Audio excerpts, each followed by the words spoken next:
The title names Warren Buffett as a framing device. These ideas lean on his well-known emphasis on a margin of safety, but this video isn't a transcript of anything he said. It's a practical, step-by-step look at why working harder often doesn't translate into getting ahead, and what you can do about it. You work hard, you show up, you trade hours for pay, and still, at the end of the week or the month, there's nothing left to breathe with. You feel that tiny panic when a text pops up about a flat tire or a surprise charge. You've told yourself you'll be better next month, next raise, the next schedule. But next still arrives with the same tightness. That shame, the quiet, gnawing thought that maybe you're just not doing it right, is what I want to address first. It's real. It hurts. But it's also usually the wrong conclusion. The reason you feel broke isn't necessarily that you lack willpower or moral fiber. Often, it's that a handful of structural traps keep eating every gain. Once you see the traps clearly, the escape plan becomes practical and predictable. If this is hitting close, tap like and subscribe. I'll walk you through exactly how to start changing this, one small move at a time. Most of us grow up with a simple promise: work hard and stability follows. It's a moral story with a clear payoff. When that promise fails, the natural next step is self-blame. You think, if only I was smarter, if only I worked longer hours, if only I budgeted better. But what if hard work is being swallowed by systems that make margin impossible? There are 3 traps at the center of this problem. Call them the survival math trap, the salary ceiling trap, and the exhaustion trap. Each one feeds the others. Together, they create a fragile financial life where every small shock feels catastrophic. I'll explain each, give specific examples, and then walk you through 4 sequential shifts that flip the script. These shifts are boring, steady, and effective. Stop the bleeding, build a starter buffer, raise your earning power with focus, automate protection so gains stick. Trap 1. Survival math. This is the arithmetic where your income minus essential costs equals nearly zero. Rent, utilities, groceries, insurance, and a few unavoidable bills leave you with very little margin. When income and baseline spending are almost the same number, a single unexpected bill becomes a reset button. Picture this. You save 3 months of small wins, a few hundred here and there, and then your car needs a repair. You take it to the shop. They say $600. That $600 isn't just a bill, it's a reset. The months of discipline you practiced vanish. Or your hours get cut at work for 2 weeks, and suddenly your bank balance bottoms out. Survival math makes discipline fragile because it relies on uninterrupted income flows and no surprises. This is why just be disciplined sounds both true and useless. Discipline only buys safety when the arithmetic gives you room to apply it. When the baseline math is razor thin, discipline becomes a Band-Aid on a leaky dam. So what does survival math feel like day to day? It's paying rent and utilities, watching your bank hit single digits before payday, and postponing maintenance until that one day becomes an emergency. It's the mental load of always calculating worst-case scenarios. It's the constant thought at the back of your mind. One shock, and everything slides backward. That's trap number 1. If this describes you, the first practical shift is obvious. Stop the bleeding. Trap 2. Salary ceiling. This is the limit you place on income when your primary strategy is trading time for money. Hourly wages, shift-based work, and single paycheck dependency create a cap. You can accept extra shifts and make more money this week, but those hours cost energy, time with family, and your future capacity. You can't scale hours indefinitely without eventually hitting burnout or missing better opportunities. Think about the person who picks up every offered shift. At first, extra hours raise the bank balance a little, but those same extra earnings are often absorbed by higher costs. More gas, takeout, because you're too tired to cook, or a temptation to treat yourself after surviving a brutal schedule. Worse, if a new, higher-value opportunity arrives, a promotion, a certification that opens doors, a role that pays more per hour, you're too exhausted or too locked into your current rhythm to pursue it. Another aspect of the salary ceiling is the tempting belief that more hours will fix anything. But more hours only change the numerator of your time if your hourly value remains the same. What you need in many cases is not more hours, but more leverage, a higher value per hour, income sources not tied strictly to your time, or ways to convert skills into repeatable income streams. So, how does this ceiling show up? It shows up as chronically saying yes to extra work, then wondering why the life upgrade never comes. It shows up as being one layoff or scheduling change away from crisis because all your income funnels through a single source. That's trap number 2. If this resonates, the second shift we'll explore is intentional. Raise your earning power, but focused and sustainable, not just more hours. Trap 3, exhaustion trap. When you're exhausted, your brain looks for short-term relief. Decision fatigue piles up. It's easier to tap order on a food app than to cook. It's easier to skip the admin, reconciling accounts, calling the cable company to negotiate a lower package, canceling a subscription, than to face another task. Small conveniences become recurring costs. Tiny frictionless decisions accumulate into thousands of dollars and a lot of financial strain. Here's how exhaustion plays out in a typical week. Long hours at work sap attention. After a shift, spending $12 on food feels almost like a reward, and avoiding a 20-minute phone call to dispute a bank fee seems reasonable. Multiply that across weeks and months, and those small conveniences become structural leaks in your budget. Exhaustion also reduces future-focused thinking. On a tired evening, you're less likely to work on a side project or send that application that could improve your earnings next year. You're more likely to default to habits that feel good now and costly later. When survival math, the salary ceiling, and exhaustion combine, they create a loop. The math keeps you fragile. Trading hours for pay caps, growth, and fuels exhaustion. Exhaustion erodes the very behaviors that could create change.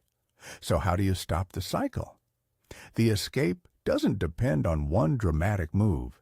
It's 4 shifts, done in sequence, that over time build durability. Shift 1, stop the bleeding.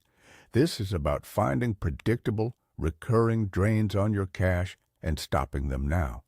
It's practical and immediate. Start with an audit. Look at 3 things: bank statements, credit card statements, and recurring payments. Don't look for judgment. Look for patterns. List every automatic charge, subscription, and monthly fee. You'll be surprised what shows up. A streaming service you forgot you'd signed up for last winter, a membership trial that rolled into a yearly fee, a low-balance account that costs fees. Prioritize the obvious leaks. High-interest debt is usually the first target.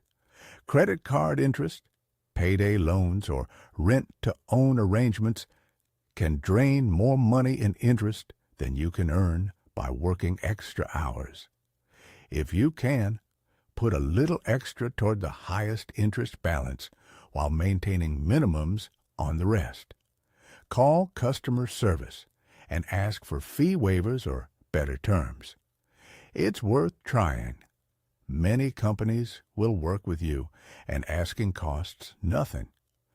Then look at subscriptions and small recurring convenience costs. Cancel the ones you don't use. For the ones you do use, see if there's a cheaper plan or a way to share the cost with someone in your household. Cut late fees by organizing due dates or setting up low balance alerts.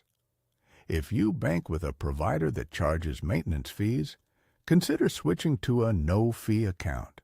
A small rule that helps: if a recurring payment doesn't pass the use or meaningful value test for the last 3 months, cancel it. Those cancellations are immediate margin increases. They're not glamorous. They're boring. They work. Mini hook. So you stop the obvious leaks?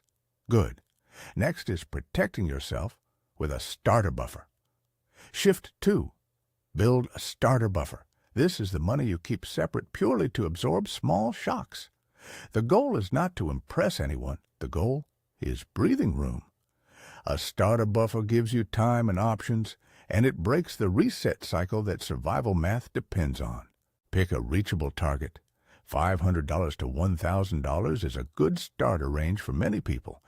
If you're paid weekly and live on a very tight budget, one paycheck might be a better psychological target. The point is to pick a number that doesn't feel impossible. If $1,000 feels far off, start at $500. If even $500 is hard, start at $250 less. The exact number matters less than the habit of saving deliberately. Where to put it? Put it somewhere you can access quickly. But that isn't your everyday checking account. A separate savings account with a simple name like Buffer works well. Many banks offer no-fee savings accounts that link to your checking. The key is mental and mechanical separation. Seeing the number grow helps reinforce the behavior. How to fund it without drama. Look back at the audit from Shift 1 and redirect even a small amount. If canceling subscriptions freed up $25 a month, reroute that to the buffer. If asking for overtime nets a temporary boost, commit a portion of that shift money straight to the buffer instead of spending it. The psychological trick here is to make the savings automatic. Decide now. On payday, a fixed dollar amount or percentage moves to the buffer before you see it. Think of the starter buffer as insurance against the most common shocks. A $300 repair, a week of lost hours, a sudden medical copay. It won't erase long-term debt, but it will keep your months from resetting. Once you have the buffer, the pressure to immediately fix every problem fades. That breathing room is powerful for decision quality and for emotional energy. Mini hook. You've stopped leaks and set aside a buffer.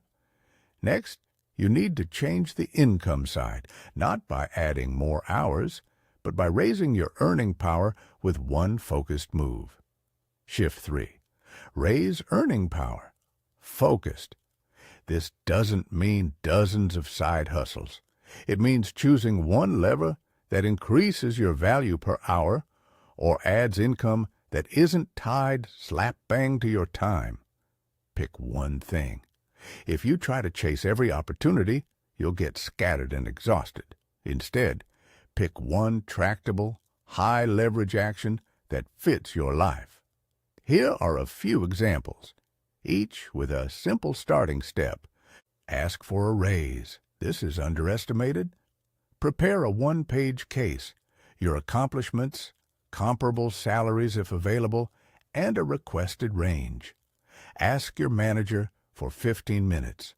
Practice a short script that focuses on value, what you've done, and why a raise aligns with market and performance. If a raise isn't possible now, Ask for a timeline or specific milestones that will trigger one. Move to a higher-paying role. Map the roles that pay better and list the missing skills or certifications stopping you. Choose one low-cost, high-impact certification or short course that hiring managers respect in your field. Complete one module this month. Create a repeatable side offering. Instead of ad hoc gigs, think of small, well-defined services you can repeat. For example, if you're good at lighter graphic design tasks, package 3 standardized offerings at set prices. Spend the first week creating a single landing page or a simple social post offering. Keep it small and measurable. Freelance a niche microservice. Pick a narrow problem you can solve well in an hour and charge a set fee. Deliver quality fast. Get one testimonial and scale by repeat clients. The key is leverage. What will raise your average pay per hour or create income that continues without your constant presence? Pick one lever, set a tiny, measurable first step for the week, and focus. Don't diffuse your energy across 10 experiments. Remember the mental cost: exhaustion. Choose a lever that won't burn you out. If your week is already full, pick something that requires 3 to 5 hours a week and stick to that rhythm. Small, consistent progress compounds. Mini hook. You've chosen a focused lever. Now make gain stick by automating protection. Shift 4. Automate protection. Systems beat discipline over time. The goal of automation isn't to be robotic, it's to make the right action the default. Start with payday automation. As soon as you get paid, have at least 2 transfers set up. One to your buffer or savings, and one to a debt reduction or investment bucket if that's appropriate. Even $25 per paycheck makes a difference. But pick an amount you can consistently sustain. The trick is to move money before you decide to spend it. Have rules for raises and windfalls. When you get a raise or a bonus, treat only a fraction of it as new spending money. A simple allocation is 50% to savings or paying down debt, 30% to lifestyle improvements, 20% to invest in skills or small projects. This kind of prior rule prevents progress from evaporating the minute extra money arrives. Automate bill reminders and payments to avoid late fees, but be mindful. Automatic payments are useful for essentials. For discretionary payments, pair automation with your audit, so you don't keep paying for services you don't use. Set a default for decisions you avoid. For example, if you never call to negotiate bills, commit to a 30-minute negotiation session once a month, where you call 2 service providers and ask for better terms. Put it on the calendar and keep the appointment. That calendar is a form of automation, making the task a non-negotiable item on your weekly rhythm. Finally, automate checkpoints. Once a month, run a quick 20-minute review.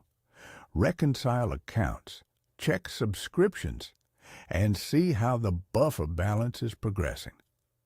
Keeping it short and scheduled prevents decision fatigue from stealing this crucial habit.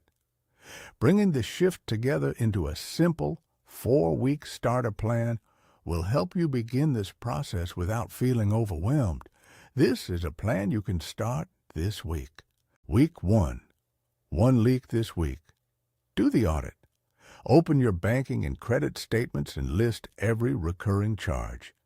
Pick one leak to stop immediately. Cancel, downgrade, or call to negotiate. Commit to redirecting the money you freed to your buffer. If you can't find recurring charges, look for a one-off unnecessary expense to cut this week. Week 2. Open a buffer account and make your first deposit. Decide on a target that's realistic, $500, $1,000, or one paycheck. Put whatever you can, even $25, into that separate account right when you get paid and set up an automatic transfer for the next payday. Week 3. Choose your single earning lever and take one measurable step. Draft a short raise request, enroll in the first module of a course, or create the landing page for a repeatable service. Spend no more than 5 hours, but make it a concrete deliverable. Week 4. Automate protection. Set up an auto transfer to your buffer and to your debt reduction bucket. Put a monthly Financial 20 on your calendar, a 20-minute session for reviewing subscriptions and tracking progress. Create a rule for windfalls. When extra money arrives, you'll allocate it using the simple percentages you chose.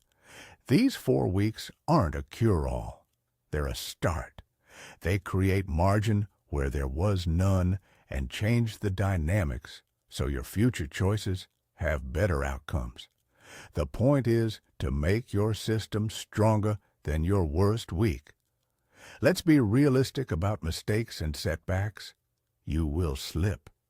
You will have months when hours are tight or a larger emergency eats into your buffer.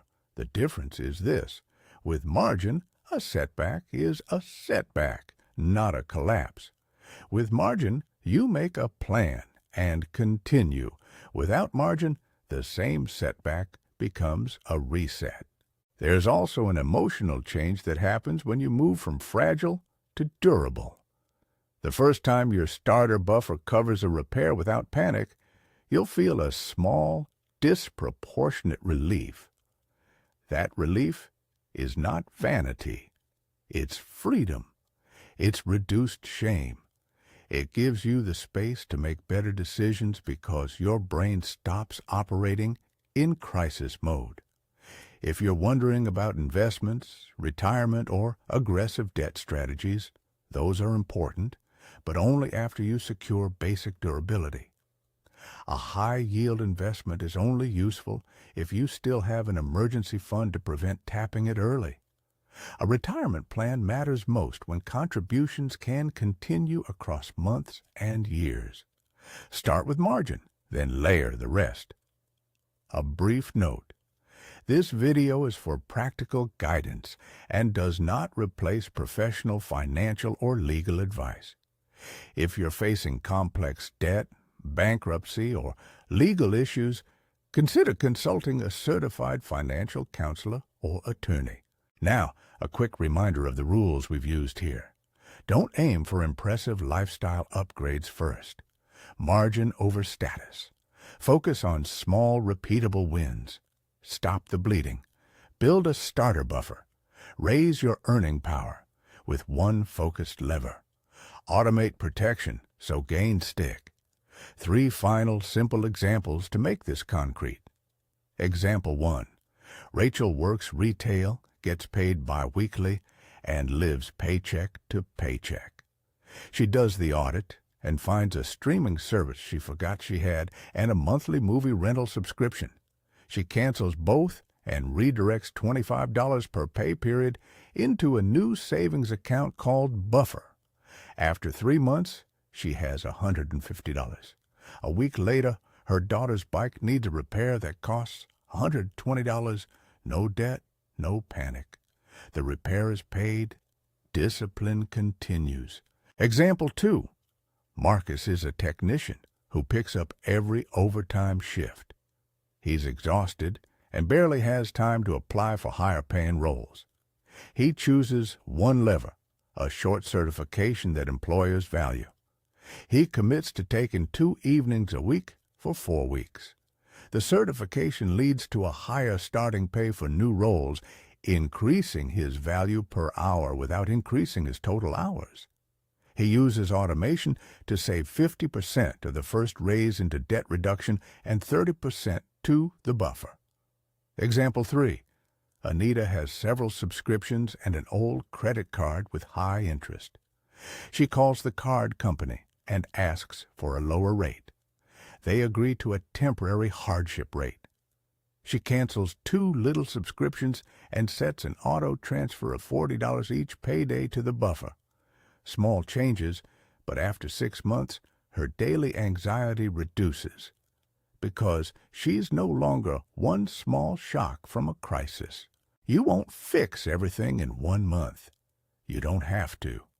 The goal is to go from fragile to durable. The real victory here isn't a flashy bank balance. It's fewer nights spent worrying about what a surprise expense will do to your life. It's waking up and making decisions from a place of calm, not panic. If you want a next simple tool, download the 4-step checklist in the description. It's a 1-page sheet to guide your week 1-4 plan and a tiny worksheet to pick your single earning lever. Use it as a prompt, not a rule book.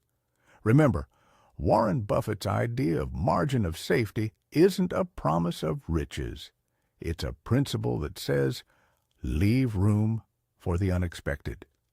In personal finance, that margin is your buffer, your habits, and the systems that protect what you build. Small, boring actions compound into real security. You deserve breathing room. Start with 1 leak this week. Open that buffer account. Choose 1 earning lever and take a small step. Automate the protection so your progress survives tired nights and busy weeks. Slow, steady structural changes will get you out of the cycle more reliably than heroic effort alone. You're not failing. Your system is. Fix the system, and the rest follows.